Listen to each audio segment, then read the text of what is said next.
ബിബിൻ ഒരു മെസ്സേജ് പോകും. കണ്ടോ, ആ മെസ്സേജ് പോയാൽ ഇന്ത്യയിൽ ഏത് ലൊക്കേഷനാണ് വിത്തിൻ 1 മിനിറ്റ് നമുക്ക് വെഹിക്കിളിലേക്ക് ഒരു കോൾ ബാക്ക് വരും. എത്ര പോകുമ്പോഴോ അല്ലെങ്കിൽ എന്തെങ്കിലും വെഹിക്കിൾ റിലേറ്റഡ് കംപ്ലൈന്റ്സ് വരുമ്പോഴോ ഇപ്പൊ ഒരു സർവീസിലോ അല്ലെങ്കിൽ നമ്മുടെ സെയിൽസിനാളെ വിളിച്ചിട്ട് കിട്ടാതെ വന്നാൽ അല്ലെങ്കിൽ നമുക്ക് റോഡ് സൈഡ് അസിസ്റ്റൻസ് കാര്യങ്ങൾ വന്നു കഴിഞ്ഞാൽ പൊതുവെ അധികം ആൾക്കാരും പറയാത്തൊരു ഫീച്ചറാണ്. ഹലോ, എല്ലാവർക്കും നമസ്കാരം. എൻ്റെ പേര് ജയരാജ്. നമ്മുടെ കൂടേക്ക് നമ്മൾ ബിംബ്രോ ആണ്. ബ്രോ ഉണ്ട്. അപ്പൊ നമ്മള് ഒരു ടെസ്റ്റ് ഡ്രൈവിന് ഇറങ്ങിയതാണ്. ഈ വണ്ടിയുടെ ഒരു ലൈവ് ആയിട്ടുള്ള ഒരു വീഡിയോ ആണ് ഇതിന്റെ ക്യാമറ കൂടെ നമ്മൾ കാണുന്നത്. ഇതിന്റെ ഫ്രണ്ട് വ്യൂ ആണ്, ബാക്ക് വ്യൂ, രണ്ട് സൈഡിലത്തെ വ്യൂ, 360 ഡിഗ്രി നമുക്ക് ഇതിനകത്ത് കാണാൻ വേണ്ടി പറ്റും. ഇപ്പൊ ഡ്രൈവ് ചെയ്യാൻ നമ്മുടെ സാരഥി ബിംബ്രോ ആട്ടോ. ബിബിൻ എന്നാണ് പേര്, ഞാൻ കളിയൊക്കെ വിളിക്കുന്ന ബിംബ്രോ എന്ന്. ഇത് നമ്മുടെ കോട്ടയത്തിന്റെ ഏറ്റവും ഒരു സീനിക് ആയിട്ടുള്ള സ്ഥലമാണ്. റബ്ബർ അങ്ങോട്ടും ഇങ്ങോട്ടൊക്കെ നിന്നിട്ട് അടിപൊളി സ്ഥലമാണ്. പല വിഷയമുണ്ട് കേട്ടോ. ഇവിടെയൊക്കെ വെള്ളം കയറി, ഇത് കണ്ടോ, മുഴുവൻ വെള്ളം കയറി. ഇവിടെയൊക്കെ കണ്ടോ, ഇവിടെ മുഴുവൻ വെള്ളം കയറി. അവിടെ അതുവഴി ആറാ പോകുന്നത്. ഞങ്ങൾ ചങ്ങനാശ്ശേരിയിലോട്ട് ടെസ്റ്റ് ഡ്രൈവ് പോവാ. അപ്പം നമുക്ക് ബിബിനോട് ചോദിക്കാം ഈ വണ്ടിയുടെ കുറച്ച് യൂണിക് സംഭവങ്ങളൊക്കെ. എന്ന് വെച്ച് കഴിഞ്ഞാൽ പുള്ളി MGയിൽ നല്ല എക്സ്പീരിയൻസ് ഉള്ള ആളാണ്. നേരത്തെ MGയിൽ ഉണ്ടായിരുന്നു. അതിൻ്റെ ഇടയ്ക്ക് പുള്ളിക്കാരൻ കിയയിലോട്ട് ഓടിപ്പോയതാണ്. പക്ഷെ സ്നേഹം മൂത്ത് പിന്നെയും MGയിൽ വന്നേക്കാണ്. ബിംബ്രോ, ഈ വണ്ടി എന്തുകൊണ്ട് ഒരാൾ എടുക്കണം? എന്തുകൊണ്ട് ചൂസ് എന്താ വെച്ചാൽ നമുക്ക് ടാറ്റ ഉണ്ട്, അതേപോലെ തന്നെ നമുക്ക് മഹീന്ദ്ര ഉണ്ട്, ഇതൊക്കെ ഉണ്ടല്ലോ. പിന്നെ എന്തിനാ MG ചൂസ് ചെയ്യണ്ടേ? നിങ്ങള് എക്സ്പീരിയൻസ്ഡ് ആയിട്ടുള്ള ഒരാളല്ലേ, അപ്പം എന്താ നിങ്ങക്ക് പറയാനുള്ളത്? ഒന്ന്, നമ്മളിപ്പോ EV വെഹിക്കിൾസില് സെയിൽസ് നോക്കുവാണെങ്കിൽ ഇന്ത്യയിലെ ഏറ്റവും കൂടുതൽ ടോപ്പ് സെല്ലിംഗ് കാറായിട്ട് മാറി. ഇപ്പത്തെ ഇന്ത്യയിലെ മാർക്കറ്റ് ഷെയർ EVയുടെ നോക്കിയാൽ 48% നമ്മുടെ MG EV വെഹിക്കിൾസ് ആണ്. പിന്നെ വിൻസർ EV, ഇത് നമ്മുടെ EV വെഹിക്കിൾസ് കോമറ്റ് ആയാലും വിൻസർ ആണെങ്കിലും വരുന്നത് EV പ്ലാറ്റ്ഫോമിലാണ്. വിൻസർ ലോഞ്ച് ചെയ്യുന്നത് ഒക്ടോബർ മന്തിലാണ്, 24-ന്. ഒരു ഏപ്രിൽ വരെയുള്ള ഒരു കണക്കെടുക്കുക, ഒരു 6 മന്ത്സിലെ വന്ന സെയിൽസ് എന്ന് പറഞ്ഞാൽ 23,000 വെഹിക്കിൾസ് ആണ് നമ്മൾ സെയിൽ ചെയ്തത്. അതിപ്പോൾ ടാറ്റ നെക്സോൺ ആൻഡ് പഞ്ച്, ഈ 2 EV കൂടി ചെയ്ത സെയിൽ എന്ന് പറഞ്ഞാൽ 20,000 ആണ്. സോ അത്രയും ഫാസ്റ്റായിട്ട് സെയിൽ നടക്കുന്ന ഒരു പ്രോഡക്റ്റ് ആണ് നമ്മുടെ ഈ വിൻസർ. എന്തുകൊണ്ടാ ഇങ്ങനെ സെയിൽ നടക്കുന്നത്? അതിന്റെ ഡിസൈൻ കൊണ്ടാണോ അതോ എന്തുകൊണ്ടാ? കസ്റ്റമർ എന്താ നിങ്ങളോട് പറയുന്നത്? കാര്യം ഞാൻ ഇതുവരെ കാറൊന്നും കൊടുത്തിട്ടില്ല. Main thing, MG Windsor EV launch ചെയ്തത് തന്നെ ഒരു ഇന്ത്യൻ മാർക്കറ്റിൽ തന്നെ ഒരു വലിയൊരു പ്രഖ്യാപനത്തോടെയാണ്. അതായത് ലൈഫ് ടൈം വാറണ്ടി എന്നുള്ള ടാഗ് ലൈനോടെ ലോഞ്ച് ചെയ്ത പ്രോഡക്റ്റ്. സോ ബ്രോ, എന്താ bro actual life time warranty എന്ന് പറഞ്ഞാൽ? അതിനൊരു പക്ക ക്ലാരിറ്റി ഒന്നും കൊടുക്കുക. കാര്യം ഒത്തിരി പേർക്ക് അതിനകത്തൊരു എന്താ പറയുന്നത്, ക്ലാരിറ്റി ഇല്ലാത്ത ആൾക്കാരുണ്ട്. ഒന്ന് പറയാം. ലൈഫ് ടൈം വാറണ്ടി എന്ന് പറഞ്ഞാൽ നമ്മുടെ ലൈഫ് ടാക്സ് എന്ന് പറഞ്ഞാൽ 15 ഇയേഴ്സ് ആണല്ലോ. അപ്പോൾ ആ ഒരു 15 ഇയേഴ്സ് ഈ വെഹിക്കിളിന്റെ ബാറ്ററിക്ക് അൺലിമിറ്റഡ് കിലോമീറ്റർ റീപ്ലേസ്മെന്റോട് കൂടി ഒരു വാറണ്ടി കമ്പനി പ്രൊവൈഡ് ചെയ്യുന്നു. ബാറ്ററിക്ക് എന്തെങ്കിലും മാനുഫാക്ചറിംഗ് ഡിഫക്ട്സ് അങ്ങനെയുള്ള കാര്യങ്ങൾ വന്നു കഴിഞ്ഞാൽ നമ്മളത് ഫുള്ളായിട്ട് റീപ്ലേസ് ചെയ്ത് കൊടുക്കും. ഓക്കെ ബ്രോ, വേറെന്ത് കാരണം കൊണ്ടാണ് ഇത് ഇത്രയും വിറ്റുള്ള കാര്യം? ഒന്ന്, ഇതിന്റെ പ്രൈസിങ് തന്നെയാണ്. ഇത് പിച്ച് ചെയ്തിരിക്കുന്ന പ്രൈസ് എന്ന് പറഞ്ഞാൽ ഒരു 16 to 20 lakhs വരുന്ന പ്രൈസിങ്. അതായത് സെക്കൻഡ് ഓപ്ഷൻ എന്ന് പറഞ്ഞ വെഹിക്കിൾ പോകുമ്പോൾ നമുക്കൊരു 17.8 നമുക്ക് വെഹിക്കിൾ അവൈലബിൾ ആവും. ഈ 17.8 തന്നെ നമുക്ക് ഇന്ന് ആ ഒരു പ്രൈസിലുള്ള ഒരു വെഹിക്കിൾസ് ആയിട്ട് കമ്പയർ ചെയ്താൽ പോലും അതിൽ ആ 17 lakhs വരുന്ന ടോപ്പ് എൻഡ് വെഹിക്കിൾ വരുന്ന ഫീച്ചേഴ്സ് നമുക്ക് ഈ സെക്കൻഡ് ഓപ്ഷനിൽ വരുന്നുണ്ട്. അതായത് നമ്മളൊരു പുറമേ പറയുകയാണ് LED ലൈറ്റ്സ് വിത്ത് DRL, അല്ലെങ്കിൽ ഒരു 18-inch അലോയ് വീല്, ഇന്റീരിയറിലേക്ക് വരും നമ്മുടെ ഒരു 15.6 inch ഡിസ്പ്ലേ, അതിൽ തന്നെ 360 ക്യാമറ, പിന്നെ ലെതർ സീറ്റിംഗ്, ഇങ്ങനെയുള്ള കാര്യങ്ങളെല്ലാം നമുക്ക് ഈ ഒരു സെക്കൻഡ് പ്രൈസിങ് കിട്ടുന്നുണ്ട്. പിന്നെ വിത്ത് ലൈഫ് ടൈം വാറണ്ടിയിലാണ് ഈ ഒരു 17.8 പ്രൈസിൽ ഈ വെഹിക്കിൾ കിട്ടുന്നത്. ഇനി എടുത്തു പറയുവാണെങ്കിൽ നമ്മുടെ ഈ വെഹിക്കിളിന്റെ ഉള്ളിലെ സ്പേസ് ജസ്റ്റ് ഒരു 4.3 മീറ്റർ ലെങ്തിലാണ് ഈ വെഹിക്കിൾ വരുന്നത്. അതും CUV എന്നൊരു പുതിയ category, cross over utility vehicle എന്ന കാറ്റഗറി. പുതിയ കാറ്റഗറി. അതെ, ഓഫ് കോഴ്സ്. അപ്പൊ ആ ഒരു കാറ്റഗറിയിലേക്ക്, അതായത് ഒരു സെഡാൻ വെഹിക്കിൾസിൽ കിട്ടുന്ന ഒരു കംഫർട്ട്. ഇപ്പൊ നമ്മുടെ റിയർ സീറ്റ് നോക്കിയാൽ അറിയാം, 135 ഡിഗ്രി വരെ റിക്ലൈൻ ചെയ്യാൻ പറ്റും. എത്ര ഹൈറ്റ് ഉള്ളവർക്കും കംഫർട്ടോട് കൂടി ഇരിക്കാൻ പറ്റുന്ന ഹെഡ് റൂം ഉണ്ട്. വെഹിക്കിളിന്റെ വിഡ്ത്ത് ആണെങ്കിലും 2.2 മീറ്റർ വിഡ്ത്ത് ഉള്ളതുകൊണ്ട് തന്നെ ഉള്ളിൽ ഇപ്പം ബാക്കിൽ 3 പേർക്ക് ഇരുന്നാലും കംഫർട്ടായിട്ട് തന്നെ ഇരിക്കാൻ പറ്റും. ഈ ഒരു 4.3 സെഗ്മെന്റ്, അതായത് നമുക്കൊരു മിഡ് സൈസ് SUVs ആണ് അതിൽ വരുന്നത്. ക്രെറ്റ, സെൽട്ടോസ് അങ്ങനെ പറയുന്ന വെഹിക്കിൾസ് ആണ്. ആ വെഹിക്കിൾസിനെ അപേക്ഷിച്ച് പറയുകയാണെങ്കിൽ അത്യാവശ്യം നല്ല ലെങ്ത് ഉണ്ട് അല്ലേ? ഓഫ് കോഴ്സ് ആണ്. നമ്മൾ അതിന്റെ പ്ലസ് പോയിന്റ് എന്ന് പറയുന്നത് EV പ്ലാറ്റ്ഫോം ആയതുകൊണ്ട് ഇതിന്റെ വീൽ ബേസ് 2700 mm വരുന്നുണ്ട്. അതായത് ഒരു ഇന്നോവയുടെ സെയിം വീൽ ബേസിലാണ് ഈ വെഹിക്കിൾ വരുന്നത്. അതുകൊണ്ടാണ് ഉള്ളിൽ ഇത്രയും സ്പേസ് നമുക്ക് കിട്ടുന്നത്. സോ ഇതിന്റെ റിയൽ സീറ്റിംഗ് മാത്രമല്ല, സ്റ്റോറേജ്, ബൂട്ട് സ്പേസ് ആണെങ്കിലും ഈ സെഗ്മെന്റിൽ ഏറ്റവും വലിയ ബൂട്ട് സ്പേസ് ആണ് ഇതിൽ വരുന്നത്. 640 ലിറ്റേഴ്സ് ഓഫ് ബൂട്ട് സ്പേസ് നമുക്ക് ആദ്യത്തെ 2 വേരിയന്റിലും വരുന്നുണ്ട്. ഹൈ എൻഡിലേക്ക് വരുന്ന നമുക്കൊരു സബ് വൂഫർ അവിടെ പ്ലേസ് ചെയ്തിരിക്കുന്നതുകൊണ്ട് 604 ലിറ്റർ ആണ്. എന്നാലും അതൊരു 600 അബവ് സ്റ്റോറേജ് ഉള്ള ഒരു ബൂട്ട് സ്പേസ് നമുക്ക് ഈ ഒരു വെഹിക്കിളിൽ കിട്ടുന്നുണ്ടെന്നുള്ളത് ഒരു കാര്യം തന്നെയാണ്. കംപ്ലീറ്റ് ഫാമിലി പാക്കേജ് ആണല്ലേ? ഒരു വണ്ടി മേടിച്ചു കഴിഞ്ഞാൽ നമുക്ക് എവിടെ വേണേലും ഈ സാധനം കൊണ്ട് പോവാം. ഇഷ്ടംപോലെ സാധനങ്ങളും കയറ്റിക്കൊണ്ട്. ഇന്ന് എന്റെ കസ്റ്റമർ വന്നിട്ട് ആ ബൂട്ട് സ്പേസിന്റെ അടിയിൽ കുറച്ച് സ്പേസ് ഉണ്ടല്ലോ, ആ ബൂട്ട് എന്ന് വെച്ചാൽ ബൂട്ട് സ്പേസിന്റെ നമ്മൾ ആ ട്രേ വെക്കുന്നുണ്ട് അതിന്റെ അടിയിലായിട്ട്. അപ്പം അങ്ങനെ വെക്കുക. ഇതിനകത്ത് മറ്റേ കൊലയും നമുക്ക് വാഴക്കൊലയൊക്കെ വെക്കാമല്ലോ എന്ന് പറഞ്ഞു. ഞാൻ പറഞ്ഞു മേഡം വെക്കാം. തീർച്ചയായിട്ടും നമുക്ക് അങ്ങനെ ഒരു പാർട്ടീഷൻ ചെയ്തിട്ടുണ്ട്. മീൻസ് അങ്ങനെയുള്ള കാര്യങ്ങൾ വെക്കുമ്പം ഒരു സ്മെല്ലോ കാര്യങ്ങളൊന്നും പുറത്തേക്ക് വരാതിരിക്കാനാണ് ആ മേളിലൊരു ട്രേ പോലെ വെച്ചിരിക്കുന്നത്. അപ്പൊ അതില്ലാതെയാണ് ഇവർ ഇത്രയും സ്പേസ് പറയുന്നത്. വിത്ത് അത് ഫുള്ളാണ് നമ്മൾ ആ സ്പേസ് 640 പറയുന്നത്. Yes of course. ആൻഡ് നമുക്ക് റിയർ സീറ്റ് നമുക്ക് തിരിച്ചും റിക്ലൈൻ ചെയ്യാൻ പറ്റുന്നതാണ്. അതായത് ഫ്ലാറ്റ് ബെഡ് പോലെ നമുക്ക് ആക്കാൻ പറ്റും. അങ്ങനെ വരുമ്പോൾ 1500 ലിറ്റർ മേളില് സ്റ്റോറേജ് സ്പേസ് നമുക്ക് ടോട്ടലി കിട്ടും. സീറ്റ് മടക്കിട്ട് കഴിഞ്ഞാൽ ഒരു ഫ്ലാറ്റ് ബെഡ് പോലെ ആക്കാം. ഓഫ് കോഴ്സ്, അതെ അതെ. വേണമെന്നുണ്ടെങ്കിൽ ഒരാൾ കിടന്ന് ഉറങ്ങാം. തീർച്ചയായിട്ടും. പിന്നെ ബിബിൻ എത്ര വണ്ടി ഓടിച്ചിട്ടുണ്ട്? EV ഏതൊക്കെ മോഡൽ വണ്ടികൾ ഓടിച്ചിട്ടുണ്ട്? ഞാന് കറക്റ്റ് പറഞ്ഞാൽ നെക്സോൺ EV ഡ്രൈവ് ചെയ്തിട്ടുണ്ട്. മഹീന്ദ്രയുടെ XE400 ഡ്രൈവ് ചെയ്തിട്ടുണ്ട്. MGയുടെ തന്നെ ZS EV comet, Windsor, Kia EV6 drive ചെയ്തിട്ടുണ്ട്. വോൾവോ EV ഡ്രൈവ് ചെയ്തിട്ടുണ്ട്. ഇത്രയും വണ്ടി ഡ്രൈവ് ചെയ്തിട്ട് ബ്രോന് ഈ വണ്ടിയിൽ കണ്ട യൂണിക് ഫീച്ചർ തന്നെ ഇതൊക്കെ തന്നെയാണ് യൂണിക് ഫീച്ചർ? അല്ലാതെ എന്തെങ്കിലും ഫീച്ചർ എന്ന് പറഞ്ഞാൽ ഇതിന്റെ പ്രൈസിംഗ് ആണ് ഓഫ് കോഴ്സ്. കാരണം ഈ വിലയില് വിത്ത് ലൈഫ് ടൈം വാറണ്ടി, ഇത്രയും ക്ലാസ്, ഒരു ഇന്റീരിയർ നോക്കിയാലും അറിയാം നമുക്ക് 15.6 ഇഞ്ച് ഡിസ്പ്ലേ. അത് തന്നെ അതൊരു ഇമ്പോർട്ടന്റ് ആണോ? അത് ഇമ്പോർട്ടന്റ് ആണോ എന്ന് ചോദിച്ചാൽ ഇപ്പൊ കൂടുതൽ ടെക്നോളജി അല്ല, അങ്ങനെയുള്ള ഒരു അപ്ഡേഷൻ ടെസ്റ്റിലൊക്കെ യൂസ് ചെയ്യുന്നുണ്ട്. അപ്ഡേഷൻ എന്ന് പറഞ്ഞാൽ നമ്മുടെ ആൾക്കാർ ഇപ്പം എല്ലാരും ഫാസ്റ്റ് ആയിട്ട് ചിന്തിക്കുന്നവരാണ്. നമുക്ക് ഏറ്റവും ലേറ്റസ്റ്റ് ആയിട്ടുള്ള കാര്യങ്ങൾ പ്രൊവൈഡ് ചെയ്യുമ്പോൾ അതിലേക്ക് അട്രാക്ട് ആയി വരുന്ന ആൾക്കാരാണ് ഏറ്റവും കൂടുതൽ. അപ്പൊ ഈ ഒരു ഡിസ്പ്ലേ വന്നപ്പോൾ തന്നെ അത് കാണുന്നവർക്ക് അവര് ഇപ്പൊ ഒരു ഫംഗ്ഷനോ അല്ലെങ്കിൽ ഒരു എല്ലാരും ഫ്രണ്ട്സ് എല്ലാം കൂടുന്ന ഒരു ഫംഗ്ഷനിൽ പോവാ, അവരുടെ ഉള്ള ഒരു പ്രീമിയം വെഹിക്കിൾസ് ഉപയോഗിക്കുന്നവരുണ്ടാവും, അവരുടെ ഒരു വെഹിക്കിളിൽ പോലും ഇല്ലാത്തൊരു ഡിസ്പ്ലേ ആണ് നമുക്ക് ഇത് കാണുന്നത്. ഓക്കെ, എനിക്ക് തോന്നുന്നു ഒരു ഇന്നോവേറ്റീവ് ആയിട്ട് ചിന്തിക്കുന്നുണ്ടെങ്കിൽ അത് നല്ലൊരു കാര്യം തന്നെയാണ് അല്ലേ ബ്രോ? തീർച്ചയായിട്ടും. ഇതിൽ തന്നെ നമുക്ക് കണക്റ്റഡ് ഫീച്ചേഴ്സും കാര്യങ്ങളെല്ലാം വരുന്നുണ്ട്. MG iSmart അങ്ങനെയുള്ള കാര്യങ്ങളെല്ലാം വരുന്നുണ്ട്. ഈവൻ നമ്മുടെ ഡാഷ്ബോർഡ് നോക്കിയാലാണെങ്കിലും അറിയാം ഒരു ഫ്യൂച്ചറിസ്റ്റിക് ആയിട്ടുള്ള ഡിസൈനാണ്, ഒരു ഫുൾ ഫ്ലാറ്റ് ആയിട്ട് വരുന്ന രീതിയിൽ. ഇവിടെ നമുക്ക് 2 കപ്പ് ഹോൾഡേഴ്സും പ്രൊവൈഡ് ചെയ്തിട്ടുണ്ട്. ഈവൻ അത് ഡിസൈൻ ചെയ്തിരിക്കുന്നത് പ്രീമിയം ഒരു ഫീൽ. ഇപ്പം നമ്മുടെ AC വെൻസ് ആണെങ്കിലും നമുക്ക് ആ ഡാഷ്ബോർഡിൽ മിങ്കിൾ ചെയ്ത് വരുന്ന രീതിയിലാണ് ആ വെൻസ് ഒക്കെ കൊടുത്തിരിക്കുന്നത്. ആകെ കൺട്രോൾസ് എന്ന് പറഞ്ഞാൽ AC കൺട്രോൾസ് മാത്രമാണ് മാനുവൽ ആയിട്ട് കൊടുത്തിരിക്കുന്നത്. ബാക്കി എല്ലാ കൺട്രോൾസും നമുക്ക് ഡിസ്പ്ലേ ത്രൂ തന്നെയാണ്. അത് ഏറ്റവും അഡ്വാൻസ്ഡ് ആയിട്ട് ടെക്നോളജി. പിന്നെ നമുക്ക് കൺവീനിയന്റിലേക്ക് വന്നാൽ തന്നെ ഇത് വെഹിക്കിൾ സ്റ്റാർട്ട് ചെയ്യാൻ നമുക്ക് ജസ്റ്റ് നമ്മുടെ കീ ഫോബ് കയ്യിലുണ്ടെങ്കിൽ ഡ്രൈവർ സൈഡ് ഡോർ ഓപ്പൺ ആകുന്ന തന്നെ ഇഗ്നീഷൻ ഓൺ ആകുന്നുണ്ട്. വെഹിക്കിൾ സ്റ്റാർട്ട് ചെയ്യാൻ ആ കീ ഫോബ് അകത്ത് കയറി ഡോർ ക്ലോസ് ചെയ്ത് ബ്രേക്ക്. ഒരു സെക്കൻഡ്, ഇത് മുഴുവൻ കണ്ടോ വരുന്നത്? മുഴുവൻ വെള്ളം കയറി കേട്ടോ, ഈ ഏരിയ മുഴുവൻ. Bro sorry. ബ്രോ പറഞ്ഞോ.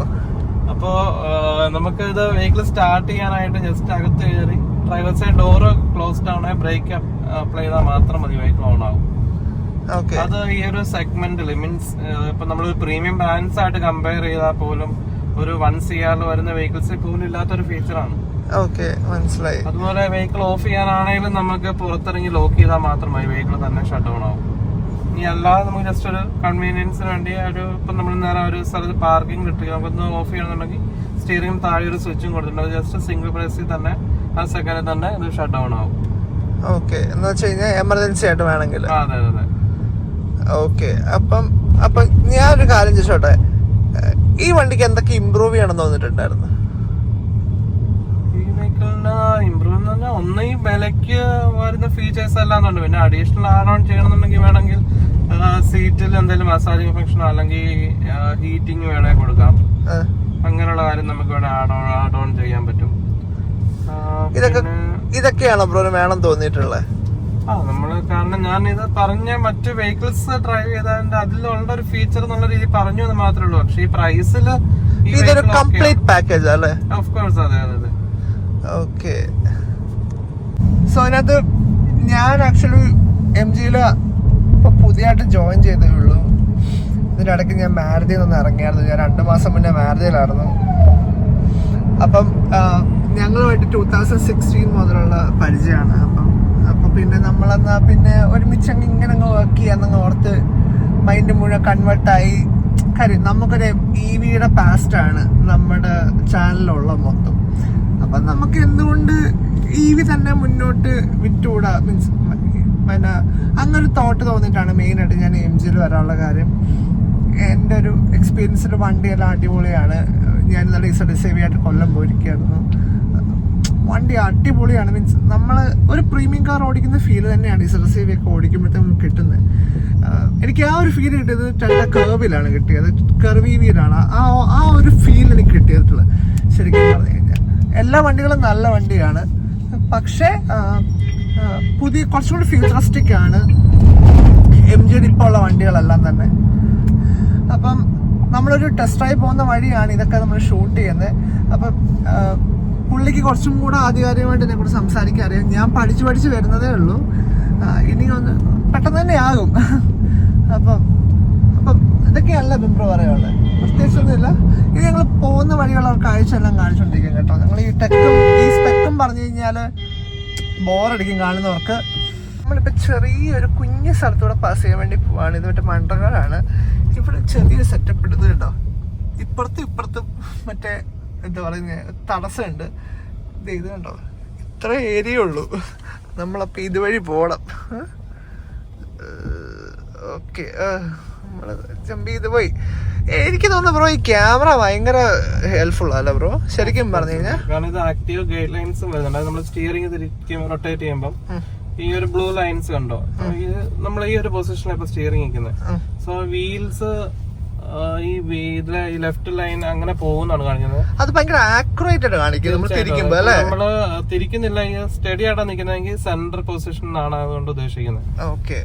സ്റ്റിയറിംഗ് നേരെ ഇരിക്കുമ്പോ അത് ബ്ലൂ മാറും. മീൻസ് ഈ ലൈൻസ് ആണ് നമ്മൾ ഉദ്ദേശിക്കുന്നത്. നമ്മൾ സ്റ്റിയറിംഗ് റൊട്ടേറ്റ് ചെയ്യുകയാണെങ്കിൽ അതിനനുസരിച്ച് അതുപോലെ ഇൻഡിക്കേറ്റർ ഇടാണ്. ബിലോ 12 കിലോമീറ്റർ സ്പീഡിൽ ക്യാം ഓൺ അല്ലേ പോലും ആ സൈഡ് ക്യാം ഓൺ ആകും. അത് 3D ഒരു വ്യൂ ആയിരിക്കും നമുക്ക് കിട്ടുന്നത്. റൈറ്റിലേക്ക് ഇൻഡിക്കേറ്റർ ഇട്ടാ റൈറ്റ് ഇൻഡിക്കേറ്റർ ആ ഒരു ക്യാം 360 ഓപ്പൺ ആകും. ഇതൊരു 3D വ്യൂ കിട്ടുന്നത്. അതെ. നമുക്ക് 2Dയിലേക്ക് ചേഞ്ച് ചെയ്യണമെങ്കിൽ ജസ്റ്റ് ഒന്ന് ടച്ച് ചെയ്താൽ മതി. എൻ്റയർ ഡ്രൈവിൽ നമുക്ക് ഏത് സ്പീഡിലും നമുക്ക് ക്യാം ആക്സസ് ചെയ്യാൻ പറ്റും എന്നുള്ളതാണ് ഏറ്റവും വലിയ ടിപ്പ്. ഇപ്പം നമുക്ക് ഫ്രണ്ട് ക്യാം നമുക്ക്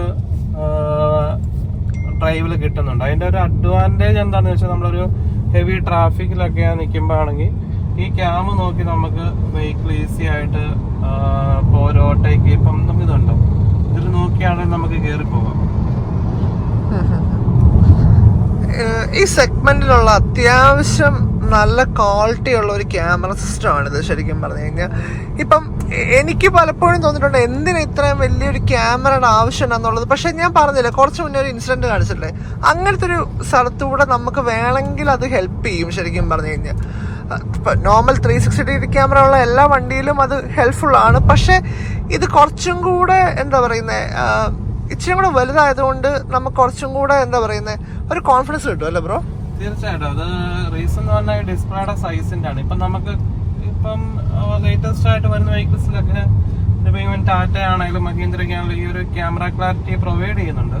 പക്ഷെ അത് ഇതുള്ള വ്യത്യാസം എന്താണെന്ന് വെച്ചാല് ഇപ്പൊ നമ്മുടെ സ്ക്രീൻ സൈസ് ഇത്രയും വലുതായതുകൊണ്ടാണ് നമുക്ക് ആ ഒരു കോൺഫിഡൻസ് കൂടുതൽ കിട്ടുന്നത്. അതെ, ശരിയാ.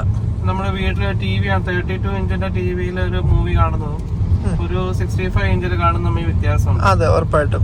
ആ ഒരു സ്ക്രീൻ സൈസ് ഇത്രയും വലുതായതുകൊണ്ടാണ് നമുക്ക് ക്യാമറ നോക്കി കോൺഫിഡന്റോടെ വെഹിക്കിൾ എടുക്കാം. കുറച്ചും കൂടെ ലൈവ് ആയിട്ട് അല്ലെങ്കിൽ ഓപ്പൺ ഫീൽ പോലെ തോന്നുന്നു അല്ലേ? നമ്മളൊരു 8 ഇഞ്ചോ 10 ഇഞ്ചോ ഡിസ്പ്ലേ ആണ് ഇത്രയും ഒരു കോൺഫിഡൻസ് നമുക്ക് കിട്ടുന്നത്. കാരണം നമുക്ക് കിട്ടുന്ന വിസിബിലിറ്റി കുറവായിരിക്കും.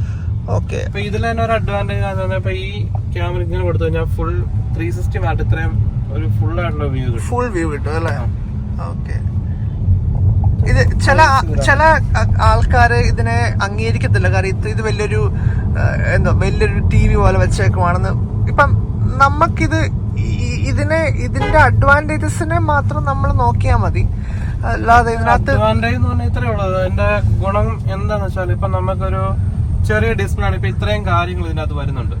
നമുക്ക് നോക്കുമ്പം കണ്ടുപിടിക്കാൻ എളുപ്പമാണ്. അതേസമയം ഇപ്പൊ ഇതൊരു 10 ഇഞ്ച് വരുമ്പോ ഇത്രയും ഡിസ്പ്ലേ സൈസ് ഉണ്ടാവുള്ളൂ.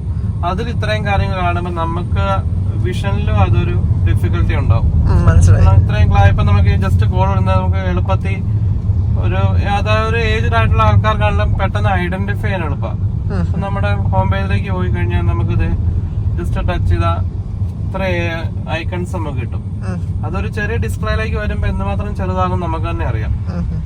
ആ ഒരു കൺവീനിയൻസ് ആണ് നമുക്ക് കൂടുതൽ കിട്ടുന്നത്. ഓക്കെ. സോ അപ്പൊ അത്രേ ഉള്ളൂ. ഇതിനകത്ത് ഒത്തിരി ഫീച്ചേഴ്സ്, ഈ വണ്ടിയുടെ ഒട്ടുമുക്കാൽ സംഗതികളും മൊത്തം ഈ ഇൻഫോർടൈൻമെന്റിലാണ് മൊത്തം അത് ഇത് ചെയ്തേക്കുന്നത്, ആഡ് ചെയ്തേക്കുന്നത്. അപ്പൊ നമ്മൾ ഓരോ കാര്യങ്ങളും ഓരോ സമയം വെച്ചിട്ട് തന്നെ കാണിച്ചോണ്ടിരിക്കാം കേട്ടോ. പറഞ്ഞു ബ്രോ. പിന്നെ നമുക്ക് MGയുടെ ഒരു യൂണീക്ക് സ്പെക് എന്താണെന്ന് വെച്ചാൽ ഇതിൽ നമുക്ക് ഈ സെറ്റിംഗ്സിൽ ഐക്കോൺ എന്ന് പറഞ്ഞൊരു ഫെസിലിറ്റി ഉണ്ട്. അത് പൊതുവെ നമുക്ക് MG ലോഞ്ച് ചെയ്തപ്പോൾ മുതലുള്ള ഒരു ഫീച്ചറാണ്. പൊതുവെ അധികം ആൾക്കാരും എന്താ ബ്രോ ഐക്കോള് പറയാത്തൊരു ഫീച്ചറാണ്. ഐക്കോൾ എന്ന് പറഞ്ഞാൽ നമ്മുടെ ഒരു പൾസ് ഹബ് സർവീസ് ആണ്. 24/7 സർവീസ് ആണ്. നമുക്കിപ്പോ ഒരു യാത്ര പോകുമ്പോഴോ അല്ലെങ്കിൽ എന്തെങ്കിലും വെഹിക്കിൾ റിലേറ്റഡ് കംപ്ലൈന്റ്സ് വരുമ്പോഴോ ഇപ്പൊ ഒരു സർവീസിലോ അല്ലെങ്കിൽ നമ്മുടെ സെയിൽസിനാളെ വിളിച്ചിട്ട് കിട്ടാതെ വന്നാൽ അല്ലെങ്കിൽ നമുക്ക് റോഡ് സൈഡ് അസിസ്റ്റൻസ് കാര്യങ്ങൾ വന്നു കഴിഞ്ഞാൽ ഇപ്പൊ ഞാൻ കാണിച്ചു തരാം. ഇതിൽ വൺസ് ഒന്ന് ടച്ച് ചെയ്ത് കഴിഞ്ഞാൽ നമ്മുടെ MGI പൾസ് ഹബ് ടീമിലേക്ക്, അതായത് ഞാൻ ഈ പറഞ്ഞ 24/7 സർവീസിലേക്ക് ഒരു മെസ്സേജ് പോകും. കണ്ടോ? ആ മെസ്സേജ് പോയാൽ ഇന്ത്യയിൽ ഏത് ലൊക്കേഷനാണ് വിത്തിൻ 1 മിനിറ്റ് നമുക്ക് വെഹിക്കിളിലേക്ക് ഒരു കോൾ ബാക്ക് വരും. ആ കോൾ ബാക്ക് ത്രൂ നമുക്ക് ഈ പറഞ്ഞ എന്ത് റോഡ് സൈഡ് അസിസ്റ്റൻസ് വേണേ കിട്ടും. ഐ മീൻ നമുക്ക് വെഹിക്കിൾ എടുക്കുമ്പോൾ 3 ഇയർ റോഡ് സൈഡ് അസിസ്റ്റൻസ് നമുക്ക് ഫ്രീ ആയിട്ടുണ്ട്.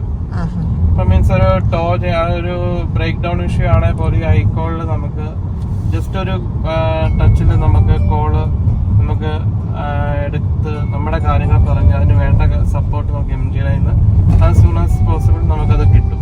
ഞാൻ ഒന്ന് കാണിക്കാം.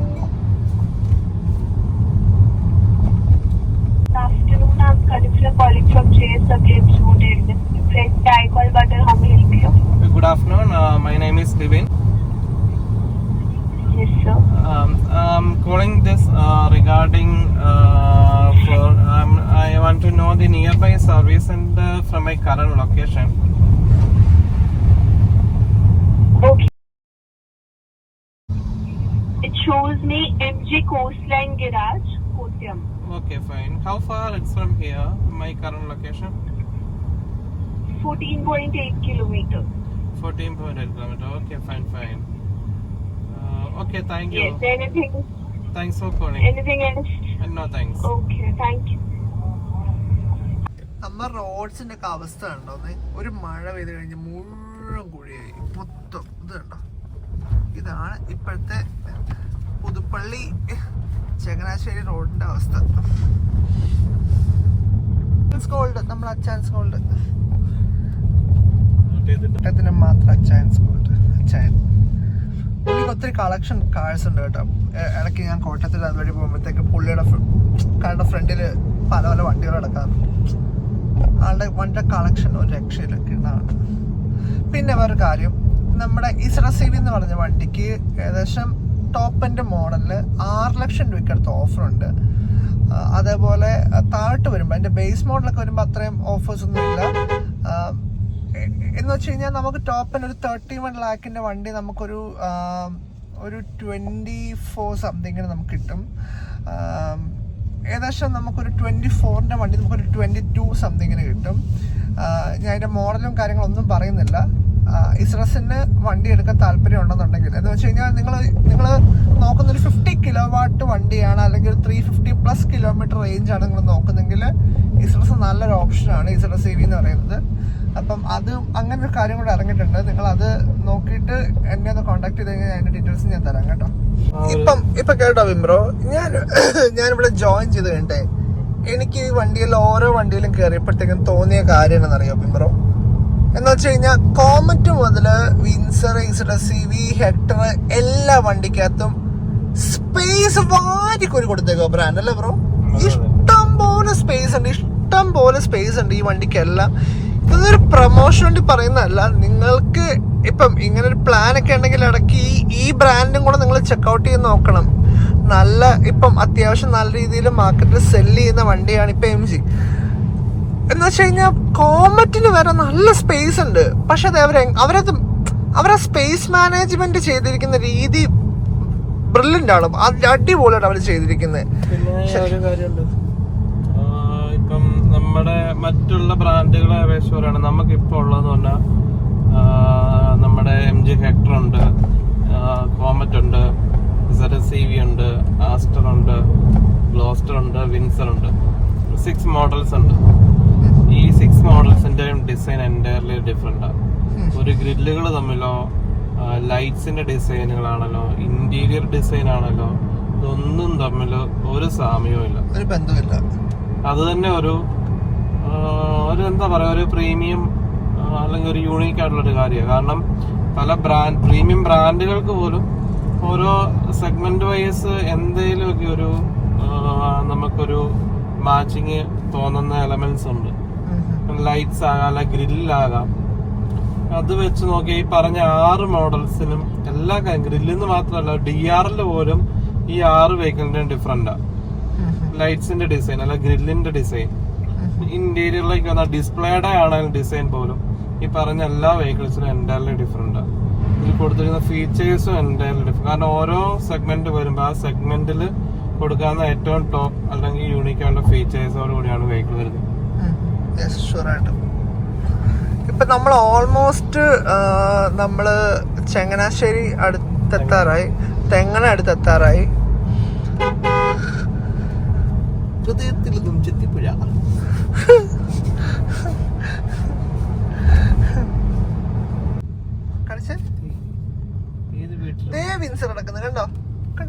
ഒരു വീട്ടിൽ ഒരു മാരുതി എന്ന് പറയുന്നവരാണ്. അതെ, എല്ലാ വീട്ടിലും ഒരു വിൻസർ അല്ലേ? എന്നെ മിക്ക ആൾക്കാരെ ട്രോളി കൊല്ലാൻ തോന്നുന്നത്. ഇനി ഓരോ ഷോറൂമിലും ഓരോ ദിവസമാണ്. ഇല്ല, ഇവിടെ ഞാൻ കുറച്ചു കാലം ഉണ്ടാവും. ഇത് ബിബിൻ്റെ കസ്റ്റമർ ടെസ്റ്റ് ഡ്രൈവ് പോകുന്നതാണ്. അപ്പം നമ്മൾ ടെസ്റ്റ് ഡ്രൈവ് അല്ലാതെ ഇപ്പോൾ ഓൾമോസ്റ്റ് കഴിയാറായി. ബിബിൻ ഇന്നത്തെ ടെസ്റ്റ് ഡ്രൈവ് കൊടുത്തു. പുള്ളി കൊടുത്തിട്ട് തിരിച്ചു വരുന്ന വഴിയാണ്. അപ്പം എനിക്കൊരു ഡ്രൈവ് ഉണ്ട്. അപ്പം ചിലപ്പോഴാണെന്നുണ്ടെങ്കിൽ ഞാനത് അതും കൊടുക്കും. അപ്പം അതൊക്കെയാണ് സംഭവം. നമ്മൾ ടെസ്റ്റ് ഡ്രൈവ് എല്ലാം കഴിഞ്ഞു. തിരിച്ച് ഷോറൂമിലേക്ക് എത്തി. ഇതാണ് ഷോറൂം. ഇതിലും MGയുടെ വണ്ടി വല്ലതും എടുക്കണമെന്നുണ്ടെങ്കിൽ നിങ്ങൾ കോൺടാക്ട് ചെയ്തോണം. ടെസ്റ്റ് ഡ്രൈവിന് എവിടെ വേണമെന്നുണ്ടെങ്കിൽ നമുക്ക് ടെസ്റ്റ് ഡ്രൈവ് അറേഞ്ച് ചെയ്ത് തരാം. No problem.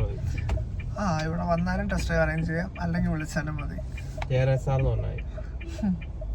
എന്നെ കണ്ടില്ല, ഇത് ഈ മനുഷ്യനെ കണ്ടാൽ മതി കേട്ടോ.